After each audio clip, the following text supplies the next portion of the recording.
دیکھیں جتنا befitting response ہماری طرف سے آیا ہے, جتنا ذمہ دارانہ جواب آیا ہے, میرا خیال ہے ساری دنیا اس کو سراہ رہی ہے. ہم ہر انٹرنیشنل سطح پہ, ہر فورم پہ سنتاس منصوبوں کو لے کے جائیں گے, بھارت کی سفارتکاری کا جواب بڑے بھرپور طریقے سے دیں گے, اور بندے جس طرح وہ فارغ کر رہے ہیں یہاں سے بھی اسی طرح کیا جائے گا. اب بڑا سوال یہی کہ یہ معاملہ کہاں جا کے رکے گا. اچھی بات ہے آمنہ, شام تک کی جو اطلاعات اب تک کی یہی ہے کہ ساری دنیا کے بڑے بڑے کیپٹل تب میں یہ باتیں پہنچنا شروع ہو گئی ہیں, اور دنیا نے کہنا شروع کر دیا کہ فالس فلیگ آپریشن ہے. آپ دیکھ لیں نیو یارک کا ایک تھنک ٹینک جو ہے نا, اس نے بھی کہہ دیا 10 گھنٹے کے بعد, یہ خود انہوں نے کروایا. وہی جو 95 میں کیا تھا انہوں نے, فرعون گروپ نے جو حملہ کیا تھا, اس کو بھی امریکیوں نے کہا تھا یہ فالس فلیگ آپریشن ہے. تو اب سوال یہ ہے کہ ہندوستان باوجود اس کے منہ کی کھانی پڑتی ہے, اور یہ ان کا جو گودی اور بودی میڈیا, فاسسٹ میڈیا, جس طریقے سے وہ سال لے کے چل پڑا معاملے کو. اور مجھے تو افسوس اس بات کا آمنہ کہ میں اگلے دن سن رہا تھا ان کے ایک انالسٹ, انڈین انالسٹ نے جو بات کی, انہوں نے کہا جی یہ سب کچھ ہندوستان نے اس لیے کیا ہے کہ general Asif Munir army chief نے چند دن پہلے جو بات کی تھی ہندوستان کے بارے میں اور فلسطین کے بارے میں, یہ اس کا جواب ہے. اب مجھے بتائیں یہ کوئی بات سمجھنے والی ہے کہ آپ اپنے طور پہ خود ہی مان رہے ہیں کہ بھی ہم نے خود یہ کروایا. تو میرا خیال ہے اچھی بات یہ ہے کہ یہاں پہ جتنے سفارتکار بڑے بڑے بیٹھے ہوئے ہیں وہ پاکستان کے جواب پہ بڑی تسلی کا اظہار کر رہے ہیں. وہ کہہ رہے ہیں کہ پاکستان جتنا ذمہ دارانہ طریقے سے انٹرنیشنل کمیونٹی کو ساتھ لے کے چل رہا ہے, ہندوستان کو اس طرح فالو کرنا چاہیے. علیحدہ بات ہے کہ کھل کے بات نہیں کرتے. تو میرا خیال ہے ہمارے لیے تو بہت ہی اچھا ہے. ہمارا میڈیا دیکھ لیں, ان کا میڈیا دیکھ لیں, اتنا جھوٹ بولا جا رہا ہے, اتنا فاشزم کا اظہار اس میڈیا کی انڈیا ہندوستان سے کیا جا رہا ہے کہ جس کا کہتے ہیں علمان حفیظ والی بات ہو رہی ہے. تو میرا خیال ہے ہمارا جو آبجیکٹو تھا اچیو ہو گیا کہ ہم اپنی انٹیگریٹی اور سوورنٹی پہ کوئی کمپرومائز نہیں کریں گے. ہماری جو اسٹرائک کور ہیں ساری کی ساری, ان کو الرٹ کر دیا گیا ہے کہ ہندوستان کی طرف سے اگر کوئی مس ایڈونچر ہوتا ہے تو اس کا بھرپور جواب دیا جائے گا. بالکل ٹھیک ہے, جو جواب دیا جانا چاہیے تھا آج وہ اسی طریقے سے جواب دیا گیا. بریگیڈیئر صاحب آپ کی جانب آؤں گی. حارث صاحب آپ کیسے دیکھ رہے ہیں ابھی جو فضائی حدود بھی ہیں, ان جو فیصلے کیے گئے ہیں بھارت کے لیے, بھارتی ایئر لائنس کے لیے, وہ بھی فوری طور پر بند کیے جائیں گے. اس کے علاوہ جو ہماری تجارتی سرگرمی ہیں ان کو بھی ختم کر دیا جائے گا, معطل کر دیا جائے گا. اب آپ کس طرح سے دیکھ رہے ہیں ان معاملات کو؟ ایک جانب بھارت کی جانب سے کل ایک گیدڑ بھبکی جس سے کہا جا رہا ہے کہ یک طرفہ طور پر آپ یہ معاہدہ ختم نہیں کر سکتے, سنتاس معاہدہ, اور دوسری جانب اگر آپ یہ پریکٹس سیٹ کرتے ہیں تو یہاں سے بھارت کو بھی خطرہ ہے کہ چائنا بھی جو برما پتر دریا ہے اس کا پانی روکنے کے لیے اس کو جواز بنا سکتا ہے. تو کیا بھارت آگے مزید بڑھے گا؟ دیکھیں آمنہ, بات یہ کہ بھارت پاکستان دشمنی میں پاکستان کے ساتھ جو کچھ کر رہا ہے اس میں یہ سب سے آگے نکل گیا ہے, بکھلاہٹ کا شکار ہے. پاکستان کو یہ نقصان نہیں پہنچا سکا ڈسپائٹ جتنی ٹیررزم یہ کر رہا ہے پاکستان میں, بلکہ یہ تو گلوبل ٹیررسٹ ملک ہے. کینیڈا, امریکہ, آسٹریلیا, انگلینڈ, ہر جگہ پر یہ جاتا ہے. یہ اسی بدنامی کو کور کرنے کے لیے پاکستان کے اوپر بلیم کر رہے ہیں. کوئی دنیا میں آپ نے کبھی سنا ہے کہ ایک انسیڈنٹ ہوتا ہے 3 بجے اور 5 منٹ کے اندر آپ نے پورے دنیا میں پاکستان کا نام ڈال دی, پاکستان نے ٹیررزم کیا؟ نہ آپ نے انکوائری کی ہے, نہ کوئی بات کی ہے, نہ آپ نے کوئی ویڈیو ہے, نہ کوئی پروف ہے. پاکستان جب بھی ڈوزر بھیجتا ہے پراپر فیکٹر بھیجتا ہے. رہا یہ انڈس واٹر ٹریٹی, دیکھیں یہ ہے 2 ملکوں کے درمیان, پاکستان اور انڈیا, اور ورلڈ بینک اس کا گارنٹر ہے. اس میں ایک ملک یونیلیٹرلی کچھ بھی نہیں کر سکتا. یہ جب تک باہمی رضامندی نہیں ہوگی اس کو چینج نہیں ہو سکتا. یہ صرف اس کی گیدڑ بھبکی ہے, اور یہ جو لوئر ریپیرینز ہوتے ہیں ان کا رائٹ ہوتا ہے, ان کو پانی کوئی روک نہیں سکتا. بیکاز آئی ٹیک اٹ کہ اگر پانی کے ایک ملک کا دوسرا اپر ریپیرین روکتا ہے اس کا مطلب it's an act of war. جب پانی بند کریں گے اس کا مطلب اگر آپ کی کوئی شارک کو چوک کر دے تو will you keep quiet, you are going to give a punch on the nose. یہی ان کا علاج ہے. اس لیے اس پہ کوئی پریشان ہونے کی بات نہیں. ویسے بھی جب یہ تبت سے نکلتا ہے تو اس کے بعد وہاں اتنا بڑا پہاڑی سلسلہ ہے کہ انڈیا کچھ بھی نہیں کر سکتا. جب پلین ایریا میں انہوں نے پہلے ہی اپنے بند بنا لیے ہیں, ڈیم بنا لیے ہیں, جتنا پانی لے سکتے تھے لے رہے, اس کے علاوہ یہ پانی نہیں روک سکتے. اور Pakistan have all the option to immediately go to World Bank, to go to United Nation, then International Court of Justice, جہاں بھی جا کے بات کریں گے یہ انڈیا کو منہ کھانی پڑے گی. اور اگر یہ پانی روکے گا تو پاکستان کے پاس اور بہت علاج ہیں ان کو سالو کرنے کے لیے. یہیں سے میں پوائنٹ آگے لے کے چلوں گی حامد خان صاحب کی جانب. حامد خان صاحب, یہ ابھی بھارت پہلے بھی فالس فلیگ آپریشنز کرتا رہا, اس طرح کے بھونڈی پروپیگنڈے ہمارے سامنے رہے ہیں, دنیا بھی اس سے بڑی اچھی سے واقف ہے. انٹرنیشنل میڈیا اس پر لکھتا بھی رہا ہے, رپورٹ بھی کرتا رہا ہے کیا معاملات وہاں پر چل رہے ہیں. ان کی اپنے جو اس وقت سچویشن ہم دیکھ رہے ہیں کہ جو اس وقت اندرونی معاملات ہیں وہاں پر احتجاج ہو رہا ہے, اقلیتیں احتجاج کر رہی ہیں. اس کے بعد ہم دیکھ رہے ہیں کہ جس طرح سے فالس فلیگ آپریشن کے حوالے سے را کا کیا کردار ہے, اس پر بھی وہ بات کر رہے ہیں. جو سکھ فار جسٹس, ان کا بھی بیان بڑا اہم ہے. لیکن اگین دنیا اس وقت جو ہے وہ ہم دیکھ رہے ہیں کہ جب اسرائیل مجرمانہ تمام فیل کر رہا ہے اور وہاں پر جس طرح سے وائلیشنز ہو رہی ہیں انسانی حقوق کی, تمام عالمی فورمز ان سے آگاہ ہیں, لیکن اس مقدمے کا کچھ بن نہیں رہا غزہ کے, اور وہاں پر سچویشن بڑی اس وقت ہم دیکھ رہے ہیں کہ خطرناک قسم کی ہے. اب کچھ ایسے ہی عزائم بھارت لے کر چل رہا ہے, لیکن ہم اب جو آج قومی سلامتی کمیٹی کے اجلاس میں فیصلے ہوئے ہیں کہ عالمی فورمز پر اس معاملے کو سنتاز معاہدہ لے کر جایا جائے گا, ہمیں کس حد تک انصاف کی امید رکھنی چاہیے وہاں سے؟ دیکھیے دو باتیں, ایک تو یہ ہے کہ یہ جو کچھ کر رہا ہے یہ واضح طور پر نظر آ رہا ہے کہ یہ مودی کی جو فاشسٹ گورنمنٹ ہے اس کا پورا پری پلان تھا. انہوں نے بہت عرصے سے کہہ رہے تھے جی کہ ہم کنٹرول لائن پر حملہ کریں گے, کنٹرول لائن کراس کرنا چاہتے ہیں. ان کو ایسے محسوس ہو رہا تھا کہ چونکہ پاکستان شاید داخلی طور پر یا پولیٹیکل ڈی اسٹیبلٹی کی وجہ سے ان کو شاید کوئی اپرچونٹی نظر آ رہی ہے کہ کشمیر پہ وہ کچھ مس ایڈونچر کر سکیں گے. تو میرا خیال یہ ہے کہ یہ ان کی خام خیالی ہے. پاکستان کے اندرونی حالات جیسے مرضی ہوں, ان کو واضح طور پر ایک پیغام چلا گیا. پچھلے ہفتے جب آرمی چیف نے بڑا واضح طور پر اوورسیز کنونشن میں بھی ایک بڑا واضح پیغام دیا کہ دشمن کو اس غلط فہمی میں نہیں رہنا چاہیے کسی بھی طرح کوئی ایسی تقسیم ہے کہ کوئی دشمن اس سے فائدہ اٹھا سکے. دوسری بات یہ ہے کہ جی جو بار بار پوری دنیا میں ایک نئی تکون بنتی نظر آ رہی ہے وہ اسرائیل, امریکہ اور انڈیا کی, وہ بڑی واضح ہو رہی ہے. دیکھیے فوری طور پر امریکہ سے حمایت لے لی گئی, امریکی نائب صدر ادھر دورے پہ آئے ہوئے ہیں, پورا ایک فالس فلیگ آپریشن پلان کیا جاتا ہے. اس کے بعد آپ دیکھیں کہ جو کیجولیٹیز ہوئی ہیں ان میں بڑے شکوک و شبہات ہیں, سارے نیوی کے, آرمی کے, انٹیلیجنس کے لوگ ہیں. یہ کون سا سیاحتی مقام تھا جس میں صرف آرمی, نیوی اور انٹیلیجنس کے لوگ ہی فیملی کے ساتھ گئے ہوئے تھے؟ اور جناب وہ اتنے کویسچنز کھڑے ہو رہے ہیں. پھر جس کو دہشت گرد بنا کے کہہ رہے ہیں وہ FRCP, وہ جو انڈین ریزرو فوج ہے, ریزرو فورس ہے, وہ اس کا رکن نکل آیا ہے. سو بہت سارے سوالات تو کھڑے ہو گئے. اب تیسری بات یہ ہے کہ پاکستان کی طرف سے جوابی اقدام میں بڑا ضروری ہے کہ عالمی میڈیا کو انگیج کیا جائے, عالمی اداروں کو انگیج کیا جائے, ایمنسٹی انٹرنیشنل اور دوسرے اداروں کو انگیج کیا جائے, اور یہ ایکسپوز کیا جائے کہ خود کس طرح کینیڈا کی پارلیمنٹ میں کینیڈین پرائم منسٹر نے کہا کہ انڈیا دہشت گردی کر رہا ہے, گارڈین نے انڈیا کی دہشت گردی کے بارے میں لکھا, امریکی اخبارات نے انڈیا کی دہشت گردی کے بارے میں لکھا, دبئی, امریکہ, کینیڈا سمیت بے شمار جگہ پہ انڈیا جو ہے وہ دہشت گردی کے لیے اپنے مضمون و مقاصد پورے کر رہا ہے. تو میرا خیال یہ ہے کہ ہمارا کیس بڑا مضبوط ہے اگر ہم پوری دنیا کو دکھائیں. اور تیسری بات یہ ہے کہ ہمیں دفاعی لحاظ سے بہرحال تیار رہنا چاہیے, کیونکہ انڈیا کے اندر جو وہ اس وقت وہ جو وار ہسٹیریا کریٹ کیا گیا ہے اس کے نتیجے میں یہ مجھے لگ رہا ہے کہ یہ کوئی نہ کوئی مس ایڈونچر کرنے کی کوشش کریں گے. وہی وہ بات ہے کہ کبھی ہمارے کووں کو نشانہ بنا لیں گے, کبھی ہمارے درخت جلا دیں گے, جس کے جواب میں ان کو وہی جواب ملے گا جو ہم نے ابھی نندن کی شکل میں دیا. نیوی کی بات کرتے ہیں ہم ان کو وہ جو ہے ہم ان کو وہ گوار یاد کروا دیتے ہیں, دوارکا یاد کروا دیتے ہیں. اگر وہ لینڈ کی بات کرتے ہیں تو ہم ان کو کھیم کرن اور جو دوسرے محاذ ہیں, چیونڈا کے محاذ ہیں, وہ یاد کرا دیتے ہیں. تو میرا مقصد یہ ہے کہ ہمیں تیاری بھی رکھنی ہے, پوری دنیا کے میڈیا کو ایکسپوز ان کو اور اس میں ایک چیز آپ نے بڑا اچھا ہائی لائٹ کیا کہ جس طرح سے آپ نے امریکہ کے اور اسرائیل کے کردار کو بھی اس میں ہائی لائٹ کیا ہے. بریگیڈیئر صاحب کے پاس میں یہی پوائنٹ لے کر جاؤں گی. بریگیڈیئر صاحب, ابھی اگر اس کو دیکھا جائے براڈر اسپیکٹرم میں تو امریکہ کے کردار کو آپ کس طرح سے دیکھ رہے ہیں؟ ایک جانب جب صدر ٹرمپ آتے ہیں انہوں نے پہلے یہ اعلان کیا جی میں جنگیں ختم کرنے آیا ہوں, لیکن اس کے بعد ہم نے معاملات دیکھے, غزہ میں سچویشن زیادہ ورس ہوئی, ایران کے ساتھ اس وقت جو معاملات چل رہے ہیں ان سے بھی ملٹری کنفلکٹ کی ان کو دھمکی دینا. اس کے بعد ہم یہ دیکھ رہے ہیں کہ ان کے ساتھ ساتھ جو معاملات ہم وہاں پر بھی دیکھ رہے ہیں, جس طرح سے ابھی چائنا کے ساتھ ایک ٹریڈ ٹیرف وار چل رہی ہے, اس کے بھی خطرات موجود ہیں آگے جانے کے. تو ابھی اس کے بعد افغانستان سے اپنے اسلحے کے حوالے سے بات کر لینا, بیان دے دینا, لیکن آگے نہ کوئی پیش رفت ہونا.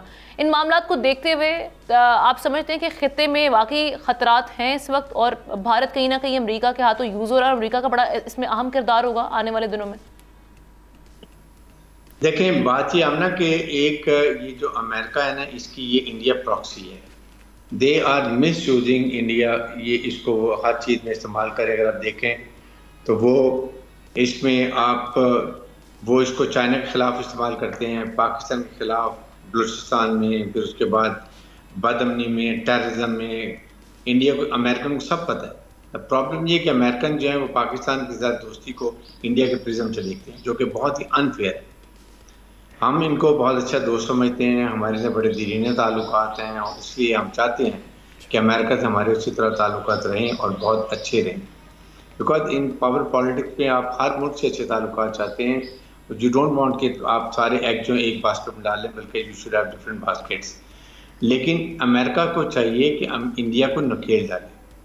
انڈیا کو، امریکہ کو بہت بدنام کر رہے ہیں، وہ ان کو ڈیلیور نہیں کر سکتے، نہ ساؤتھ چائنا سی میں، نہ یہ چائنا کا مقابلہ کر سکتے ہیں۔ اور پاکستان کا ان کو پتہ ہے کہ جو پاکستان میں بدنامی پھیلا رہے ہیں، ٹیررزم کر رہے ہیں، پاکستان نے تمام ثبوت امریکنس کو دیے ہیں، جس طرح B L A, B N A, Majeed بغیر، یہ ٹی ٹی پی کو سب قابل ایمبیسی سے سپورٹ کرتے ہیں، اوپن ہی کہتے ہیں، دیر از نو ڈاؤٹ اباؤٹ اٹ۔ تو اب وقت آ گیا کہ پاکستان کو امریکہ سے کھل کے بات کرنی چاہیے، اور ساتھ ہی ساتھ اور جو خطے کے جو ممالک ہیں ان کے ساتھ انگیجمنٹس بڑھانی چاہیے، وہ سب سے زیادہ ضروری ہے۔ میں اسی کی بات کرنے لگا تھا کہ دیکھیں، بات یہ کہ اس وقت آپ کے خطے میں رشیا اور چائنا، یہ دو ممالک ہیں جو بہت ہی پرماننٹ ممبرز بھی ہیں یونائٹڈ نیشنز کے، ان کے پاس ویٹو پاور بھی ہے، اور نمبر 3 کے یہ ہمارے ایٹمی ممالک بھی اور ہمارے خطے میں ہے۔ ہمیں ایران، رشیا، چائنا، ان سب کو بتانا ہے، اسپیشلی خاص طور پہ، کہ یہ اگر اس خطے میں لڑائی ہوتی ہے تو اس کی آگ کی لپیٹ میں یہ پورا ریجن آ جائے گا۔ دے آر 2 نیوکلیر پاورز، اور نمبر 2 اس کے فالوور جو ہے دنیا میں بھی جا سکتے، گلوبلی بھی اس کا افیکٹ ہو سکتا ہے۔ اس لیے ابھی ٹائم ہے کہ ہم اپنے اسلامک ممالک کو، ترکی کو، ایران کو، اور پھر رشیا، چائنا کو، ان لوگوں کو بتائیں کہ یہ کیا ہو سکتا ہے، اس کے لیے تاکہ ہم ان کو کانفیڈنس میں لے لیں۔ ساتھ ہی ساتھ جو کانفرنس ابھی ہو رہی تھی اس میں بھی ہمیں یہ بتانا، ہم نے بتانا ہے اور بتائیں گے، بڑی سخت اسٹیٹمنٹ ہوگی جس میں یہ کہا جائے گا کہ جی انڈیا کو وارن کیا جائے گا کہ don't do this water terrorism. پہلے تو آپ ملک میں، ہمارے ملک میں فائنینشیل ٹیررزم کرتے ہیں، فزیکل ٹیررزم کرتے ہیں، اب واٹر ٹیررزم، اس طرح کی چیزوں کو منع کرنے کی ضرورت ہے۔ اور آپ نے دیکھا کہ ابھی انڈین چینل کے اوپر ایک نیول آفیسر اور بیوی شور مچا رہے ہیں، ان کی پرانی تصویر نکال کے کہا جی یہ بھی مارے گئے ہیں۔ اب وہ کہہ رہے ہیں ہم زندہ ہیں، ہمیں سب سے دنیا کو بتائیں، انڈیا کو کہہ رہے ہیں بتائیں یہ حال ہے ان کا۔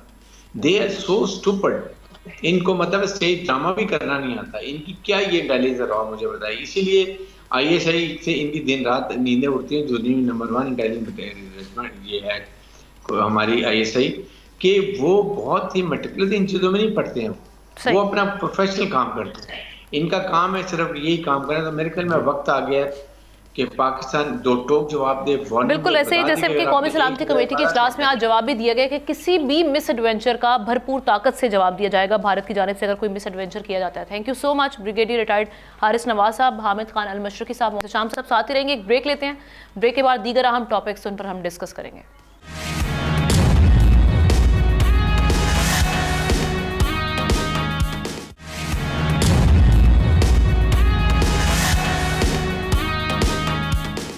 Welcome back. عالمی بینک کے مطابق مالی سال 2025 میں پاکستان میں غربت کی شرح 42.4% رہے گی۔ پاکستان کی آبادی میں سالانہ 2% اضافہ ہو رہا ہے، جس کے باعث مزید 19 لاکھ افراد غربت کی لکیر سے نیچے جا رہے ہیں۔ ورلڈ بینک کے poverty and equity brief note میں یہ کہا گیا ہے کہ معاشی ترقی کی موجودہ شرح 2.6% ہے، جو غربت میں کمی کے لیے ناکافی ہے۔ زرعی شعبے کو موسمیاتی تبدیلیوں، بارشوں میں 40% کمی اور کیڑوں کے حملوں میں جیسے چیلنجز کا سامنا ہے، جس سے کپاس اور چاول کی پیداوار میں واضح کمی کا خدشہ ہے، جس سے ہم دیکھ رہے ہیں کہ جو زرعی شعبے سے وابستہ دیہی مزدوروں کی آمدن مزید کم ہونے کا امکان بتایا جا رہا ہے، جبکہ 10 ملین دیہی افراد شدید غذائی عدم تحفظ کا سامنا کر سکتے ہیں۔ ورلڈ بینک کے مطابق صنعتی اور خدمات کے شعبوں کی سست روی نے غریب مزدوروں کی آمدن پر بھی منفی اثر ڈالا ہے۔ اگرچہ ترسیلات زر میں 33% اضافہ ہوا ہے، مگر اس کا فائدہ صرف 3.2% کم آمدنی والے گھرانوں تک محدود ہے۔ غربت سے نجات کے لیے BISP کے تحت مالی امداد میں اضافہ اور مزید 5 لاکھ خاندانوں کی شمولیت کی منصوبہ بندی کی گئی ہے، لیکن سوال یہ ہے کہ موجودہ معاشی پالیسیز اور حکومتی جو اقدامات ہیں اتنی بڑی آبادی کو غربت سے نکالنے کے لیے کافی ہوں گے، اور ہمیں مزید کن چیلنجز کا اس وقت سامنا ہے جن کو اوور کی ضرورت ہے؟ ڈسکشن کا آغاز کرتے ہیں۔ احتشام الحق صاحب کے ساتھ ہمیں جوائن کیا ہے چودھری اکمل صاحب نے، اکانومی ایکسپرٹ ہیں۔ تھینک یو سو مچ چودھری صاحب، کیسے دیکھ رہے ہیں اس وقت ورلڈ بینک کی جانب سے یہ کہا جو کہا گیا ہے، یہ آپ کیا سمجھتے ہیں کہ جو غربت کی شرح ہے وہ نیچے کیوں نہیں آ رہی؟ آبادی کا بڑھنا یہ تو ایک اپنی جگہ مسئلہ موجود ہے، مزید کیا کیا چیلنجز اور رکاوٹیں ہیں جن کو ہمیں اب دیکھنے کی ضرورت ہے، ایڈریس کرنے کی ضرورت ہے صحیح معنوں میں؟ لیکن اس کی جو بنیادی وجہ ہے وہ تو ہمارے جو پچھلے 3-4 سال سے جو اکانومی کے آپ فگرز آپ دیکھیں تو وہ بڑے اپسیٹ تھے، خاص طور پہ اگر انفلیشن کی بات کی جائے، ہمارے ٹریڈ ڈیفیسٹ کی بات کی جائے، کرنٹ اکاؤنٹ کی بات کی جائے، تو پچھلے سالوں سے یہ بالکل غیر مستحکم رہے ہیں۔ اور اس کے بعد آپ کو پتہ ہے ہمارے یہاں پالیسیز کا فقدان اور ایڈ ہاک بیسس کے اوپر پالیسیز کی وجہ سے ہمارے یہاں کبھی بھی جو ہے نا وہ سسٹینیبل گروتھ جو ہے وہ اچیو ہو نہیں پائی۔ ایز اے ریزلٹ ظاہر ہے پھر پاورٹی اور جو امپلائمنٹ جیسے ایشوز ہیں، صحت کا، ہیلتھ کا مسئلہ، یہ پھر اس قسم کی اکانومیز میں ہوتا ہے، اور پاکستان میں بھی وہی چیز ہم آبزرو کر رہے ہیں، ایون انفیکٹ دنیا بھر میں ہی۔ جہاں تک آپ نے بات کی کہ پاکستان میں جو ہے وہ یہ شاید تقریباً 42.2% کے قریب ہے، اور یہ پاورٹی کی بات ہو رہی ہے جہاں پہ ایک جو انٹرنیشنل جو پاورٹی لائن اس وقت جو ڈرا کی ہوئی ہے دیٹ از اراؤنڈ $2.15 کے قریب ہے، جو انٹرنیشنل پاورٹی لائن ہے۔ تو اس کے حساب سے ورلڈ بینک نے یہ سارے جو ہیں وہ چیزیں کی ہیں، جس کے مطابق 42.2% کے قریب لوگ جو ہیں وہ غربت سے یا غربت کی سطح سے نیچے زندگی گزار رہے ہیں۔ لیکن اب تھوڑی سی اس میں مزید ایڈوانسمنٹ بھی آ گئی ہے کہ اس میں صرف اور صرف اب جو ہے نا وہ پاورٹی لائن یا صرف انکم کو بیس نہیں بنایا جاتا، اب جو ہے وہ ملٹی ڈائمینشنل پاورٹی انڈیکس، اس کے اوپر جو ہے نا وہ یونائٹڈ نیشن ہو یا ورلڈ بینک ہو، یہ ادارے اس کے اوپر زیادہ فوکس کرتے ہیں۔ اس کی وجہ یہ ہے کہ اگر پاورٹی لائن یا صرف انکم کو اگر ہم غربت کا پیمانہ بنا لیں گے تو اس پہ تو اب جیسے اگر میں امریکہ کی بات کروں تو امریکہ میں سب سے زیادہ بل گیٹس کما رہا ہے، لیکن اس کی جو انکم ہے وہ پتہ نہیں کتنے لوگوں کے اوپر ایلوکیٹ ہو جاتی ہے، تو ایز اے ریزلٹ جو ہے وہ پاورٹی نیچے جاتی ہوئی نظر آتی ہے۔ تو اس میں اب انہوں نے ساتھ میں ایڈ کیا ہے کہ ہیلتھ، ایجوکیشن اور لیونگ اسٹینڈرڈز اس قسم کے بینچ مارکس بنائے ہیں، جس کے بعد ایک ملٹی ڈائمینشنل جو ریٹنگ ہوگی جس کی رینج تقریباً 0.069 سے 0.601 تک ہے، وہ انہوں نے ڈیولپ کی ہے، جس میں انڈیا بھی ہے۔ اور مزے کی بات ہے کہ انڈیا جو ہے وہ ہم سے بھی ملٹی ڈائمینشنل پاورٹی جو انڈیکس ہے اس میں نیچے ہے۔ تو یہ اپروچ جو ہے یہ زیادہ بہتر ہے کہ اس میں جو ہے وہ انکم کے ساتھ ساتھ دیگر آسپیکٹس کو بھی پاورٹی کے اور چودھری صاحب آپ کو لگتا ہے کہ یہ گورنمنٹ جب ہم بات کرتے ہیں کہ سٹیٹس جو ہمیں دکھائے جاتے ہیں اکانومی سے ریلیٹڈ، وہ تو کہا جاتا ہے کہ ہم اس وقت رائٹ ٹریک پہ ہیں، اس وقت ایفرٹس بھی کی جا رہی ہیں، لیکن پاورٹی لفٹ کرنے کے لیے جو اقدامات کیے جانے چاہیے اس پہ کام ہو رہا ہے؟ آپ کو ایسا دکھائی دے رہا ہے؟ یہ بڑا اچھا آپ نے سوال کیا ہے۔ آپ کا مطلب یہ ہے کہ یعنی ہمیں آن گراؤنڈ جو ہے نا وہ چیزیں نظر نہیں آ رہی، آئیں گی بھی نہیں، کیونکہ ہماری اس وقت اسٹیٹ بینک کی جو پالیسی ہے وہ اتنی اسٹرکٹ ہے کہ اس نے 5.5% کے قریب ہے ہمارا ایوریج انفلیشن، اور انٹرسٹ ریٹ ہے 12%۔ تو یہ 7% کا جو انہوں نے ڈفرنس رکھا ہوا ہے، اس کی وجہ سے ڈیمانڈ جو ہے نا وہ نہیں کریٹ ہو پا رہی، ایز اے ریزلٹ لوگوں کی پرچیزنگ پاور نہیں بن رہی، اور سبسیکوینٹلی جو ہے وہ پرائسز نیچے ہیں۔ اور ہمارے یہاں جو ہے نا المیہ بھی افسوسناک یہی ہے کہ اتنی سخت پالیسی ہونے کے بعد جو ہے، اور پھر ہم جو چیزوں کو کمپیئر کر رہے ہیں نا وہ پچھلے سال کے نسبت سے کر رہے ہیں، چاہے وہ انفلیشن ہو، ریمیٹنسز ہو، ایکسپورٹس ہو، امپورٹس ہو، ان کو ہم پچھلے سال سے کمپیئر کریں تو پچھلے سال ہماری کوئی اتنی آئیڈیل پرفارمنس نہیں تھی۔ اگر ہم نے اپنے آپ کو کمپیئر کرنا ہے تو ہمیں اپنے پڑوسی ملکوں کے ساتھ کرنا چاہیے، یا جو ہمارے جیسے ممالک ہیں ان سے کمپیئر کریں تو ہمیں اندازہ ہوگا کہ ہم ان چیزوں میں ابھی تک اپنی اسٹینڈرڈ چیزیں بھی اچیو نہیں کر سکے۔ جیسے فچ کی جو ریٹنگ آئی ہے اس کا مطلب یہ تھوڑی ہے کہ جو ہے نا وہ ہم کوئی بہت ہی اچھی پرفارم کر رہے ہیں، ایسا نہیں ہے۔ کمپیریٹیولی اگر دیگر ممالک سے ہمارا موازنہ کیا جائے تو ہمارے جو معاشی اشاریے ہیں وہ اچھے نہیں ہیں۔ گروتھ کی بات کریں تو 2.7% کے اوپر جو ہے نا وہ پریڈکٹ کر دیے، جو کہ 3% کے قریب ایکسپیکٹ کی جا رہی تھی۔ تو مطلب یہ ایک قسم کا ڈکلائن ہے نا۔ اور پھر دوسری بات یہ ہے کہ آپ نے جو بات کی کہ آبادی 2% سے بڑھ رہی ہے اور آپ کی جی ڈی پی گروتھ 2.7 سے بڑھ رہی ہے، تو اس کا مطلب یہ ہوا کہ آپ نیٹ جو ہے نا وہ 0.7% 5% کا اضافہ کر رہے ہیں، تو یہ بالکل بھی ایکسیپٹیبل نہیں ہے.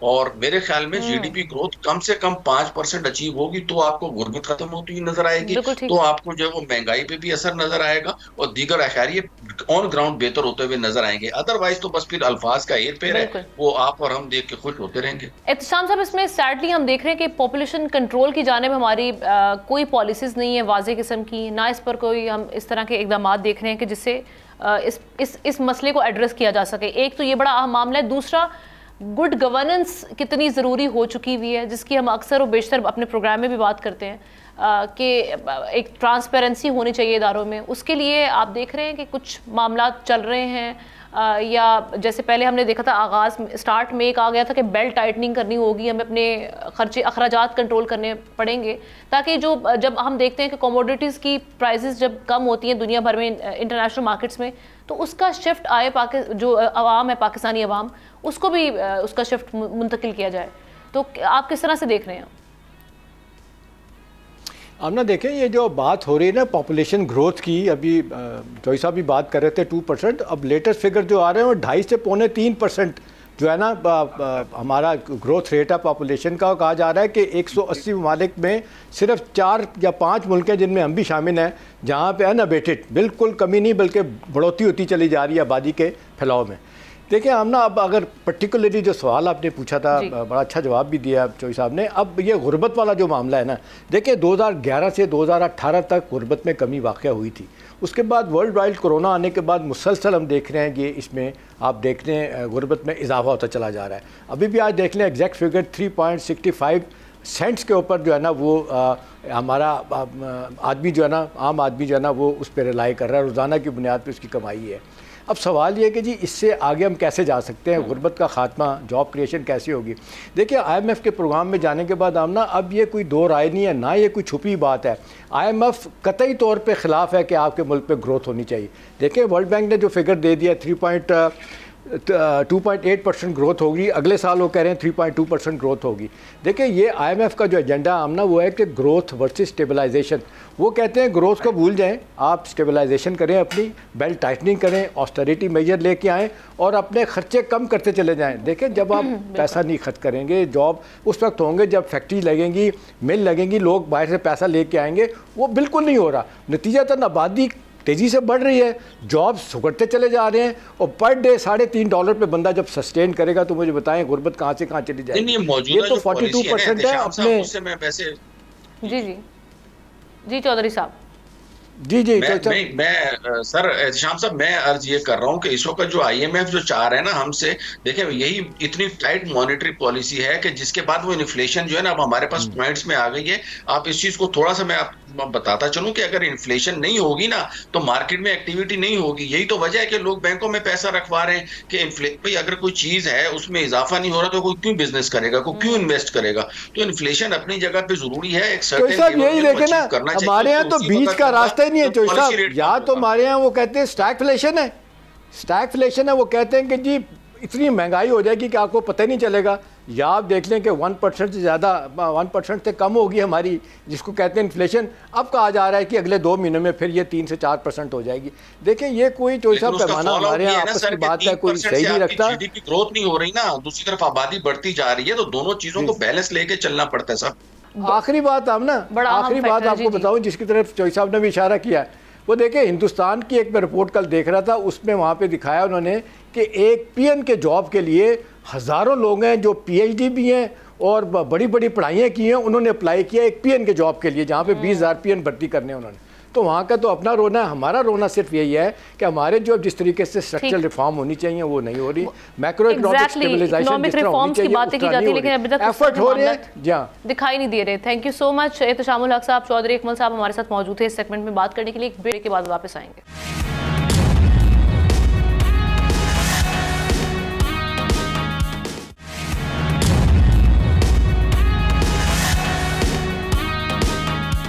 Welcome back. کرکٹ کی بات کر لیتے ہیں. PCB سوچ نہیں کوچ بدلے گا، اسی لیے پاکستان کرکٹ بورڈ کی پچ پر ایک بار پھر تبدیلی کی گیند گھمائی گئی ہے اور نیا کوچ ڈھونڈنے کے لیے باضابطہ اشتہار جاری کر دیا گیا.